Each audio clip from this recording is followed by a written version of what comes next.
Yeah, welcome to the Weege Show, a special edition, championship edition, with some addition that's very easy. Eli Tomac merely has to make the main event tonight in Utah, and he is going to be the Monster Energy Supercross champ, so it's the easiest math you could ever do. And if you're wondering about any sort of scenario that could prevent that from happening, I'm trying. I mean, I'm a writer. I'm trying to think of something no one had thought of before, but it's almost impossible to think of those angles. If he makes the main event, which shouldn't be a problem, because it's not like he's going to get hurt riding during the week, because they're not even riding during the week, because they're racing twice a week in Utah, so that risk is out. I don't think making it out of the heat race is a problem. I guess he could go to the LCQ, which probably isn't going to happen.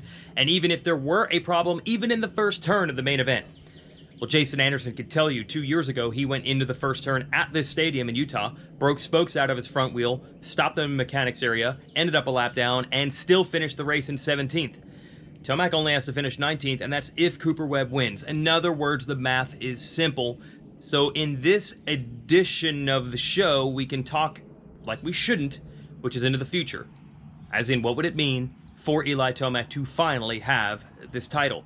But first, I do want to say Happy Father's Day to everyone out there. I just had a lovely meal created by my wife. I think my kids were somewhat involved.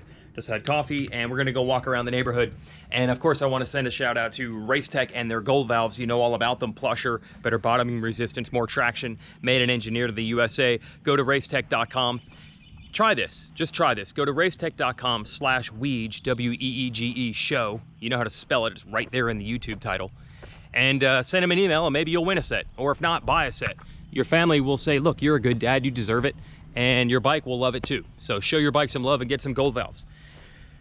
Now, it's kind of good timing that this is all taking place on Father's Day, this finale, this wrap-up of the title by Eli Tomac, because for so long, Eli was defined actually not just by himself, but by his dad, John Tomac, Johnny T, the General, an all-time legend in cycling.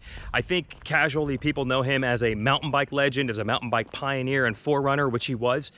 But this dude was so bad on a bicycle that he was actually a rising star in road race cycling as well. And there were actually years where John Tomac was racing mountain bikes in the United States on weekends, and then the next weekend would be flying to Europe to ride a road bicycle. It was incredible. Eventually he focused on the mountain bike thing, won multiple titles. He's a Hall of Famer. He's a legend. Now, he's also been in and out of motocross circles for a long time, well before even Eli came around. Obviously, he's a fitness guru. Some riders would come to him for training or training advice through the years, and certainly it's intertwined. The bicycle world and the motocross world always has been. So when you're a legend in bicycling, the motocross guys respect you and what you have to say.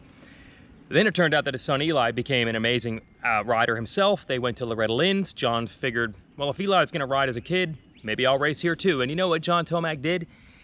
He won a title at Loretta's on a dirt bike. That's unbelievable. This dude is bad. And that was often what Eli was known for. The kid who had the gnarly dad for a long time. And I don't mean gnarly as in mini bike yelling at people dad, just gnarly athlete dad, which most of the other riders are not known for.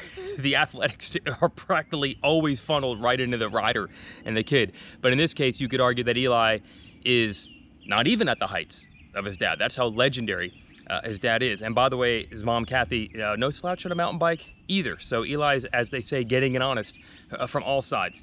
So for a while, that's what defined Eli. He was known as John Tomac's kid. But then unfortunately for Eli, some other things started to happen. In the good way, by the way, it was that he was known himself for being super fast. He won his first pro race. Late in the races, he would put on these amazing charges. He was pretty good at Supercross pretty much right from the get-go and almost won the title in his rookie Supercross season. I'm not kidding. It came down to the wire. As a rookie, almost won the title. So the talent, the abilities, Eli soon started to carve his own rep, and everything was looking good and everything was looking right until a strange thing happened. All the pieces are in place. Obviously, Eli's super motivated, super determined, works super hard, and he's an amazing, incredibly fast rider. But there was this small little piece. It makes no sense whatsoever. Eli Tomac is not a win or crash person. I'm going to put it this way. It's a remarkable run of durability for Eli Tomac. I know, again, defined often by that crash in 2015 when he was absolutely dominating outdoors in Lucas Oil Pro Motocross, and he went down and he hurt both shoulders.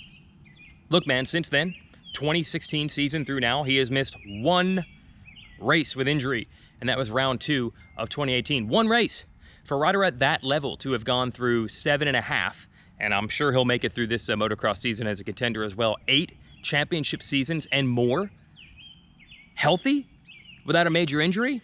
That's a practically unheard of run of durability. But unfortunately, people are not going to associate Eli Tomac with durability, consistency, and staying power, because he has now been defined by letting it slip through his fingers with weirdo races. But he doesn't let it slip away in the typical fashion. It's not a winner crash kind of guy like a James Stewart or a Damon Bradshaw, nothing like that. Eli just has a few races, more often in Supercross, where he's just not that good. And it's only 2 or 3 races, which means maybe 14 out of 17 times he's been the best Supercross rider in the world year after year, but he doesn't have the title to show for it. We have talked about this so much because it is so intriguing, it is so weird, it is so different. It is not anything we've ever really seen before, where a rider is just really good most of the time and then just struggles here and there. Bike's not where he wants it to be, and he gets arm pump and he struggles. Eli's also not the best starter, so that leads to some inconsistency. But it's just been so hard to figure this pattern out because we've never seen this pattern before. But now, with the easy math saying that he will win the championship today in Utah, we can finally change that order and go back to thinking about Eli Tomac the way we thought we were going to be talking about him from the first place. Like when he won his first pro race, or even before that when he was the fastest amateur in the country, or when he was a great 250 rider. We're finally going to get to talk about Eli Tomac's maybe place in history. I mean, look, you've seen Eli Tomac at his peak when he's riding incredibly well. Can you really draw a line between, let's say, Carmichael, McGrath, Stuart Reed, the Ryans, and say that Tomac doesn't belong in that group, that he's not as good at riding a motorcycle as those guys? Is he not as fit as those guys? Is he not as committed as those guys? There's not a very big line that you can draw there, except for the fact that they had 450 Supercross championships and he did not, but that's about to go away. So I'm very curious to see where Eli is going to align himself, and incidentally, he is tied in all-time Supercross victories with Dungey, which is very symbolic, and he did it in fewer starts than Dunge to get there. I know, Dunge is the specialist in consistency, so you can cut that either way. But now we're gonna see Eli Tomac defining himself finally as not the guy who should have won titles, but the guy who finally did win this title. And let's not forget, he won 3 outdoor championships on a 450 in a row, which is also very rare, is also a sign of staying power and durability. But this Supercross title slipping away for the strangest reasons, unfortunately, has haunted him for a while, and he knows it. I remember talking to him last year in Denver. Eli was in a super good mood. That was his home-ish race. He is a Colorado native. And he was just in a really good mood, and he said he knows that New Jersey race in 2017, where he finally had the points lead and he just had a bad race, another one of those, and the title slipped away. He does not feel like he choked that day. He does not feel like the pressure got to him. He just says he was struggling with that particular racetrack, and it wasn't a good night for him.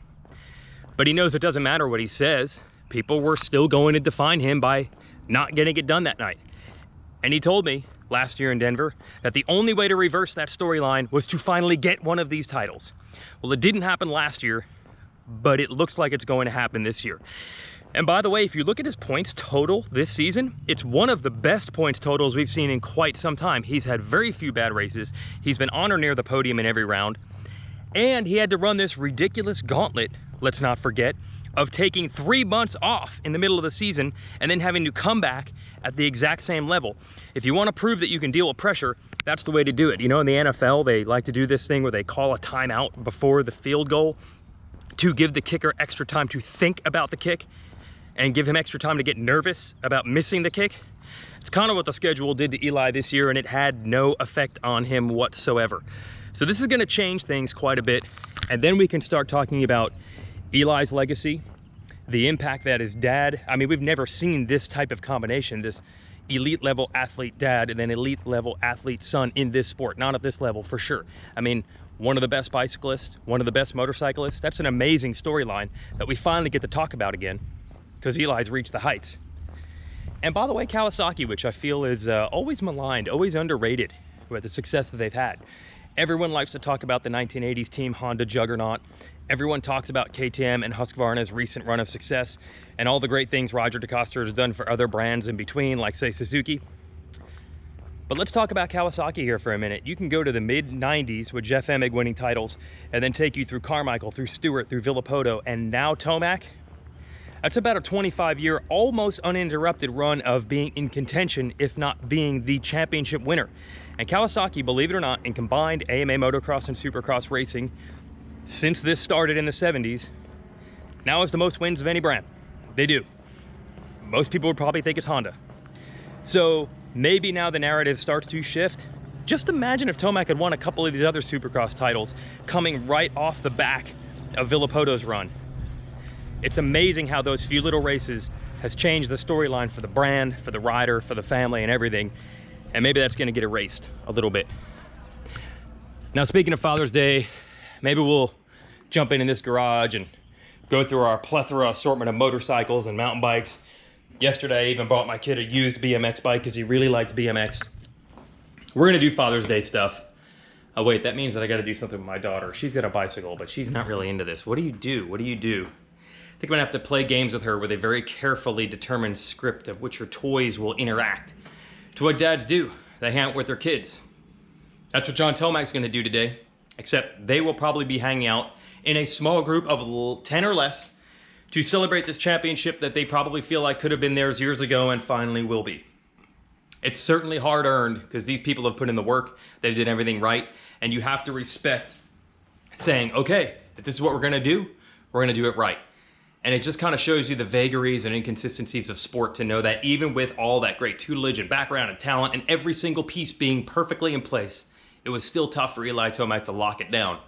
But isn't that gonna make it that much sweeter when he finally does it? One other thing, a word about the 250 Supercross East-West shootout.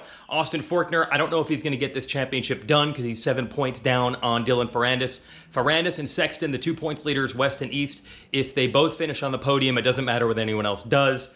And then it's not like McElrath and Forkner are both going to win the race, so they've got some wiggle room. But I am impressed with what Forkner has been able to do. Even if he doesn't get the title, he proved he could beat Ferrandis straight up, which he was not proving at the beginning of the season. Ferrandis will be out of the class next year. Forkner will stay in it. So he's kind of back on pace, kind of like Tomac was at one point, to be the next guy in a few years. He's back at that level.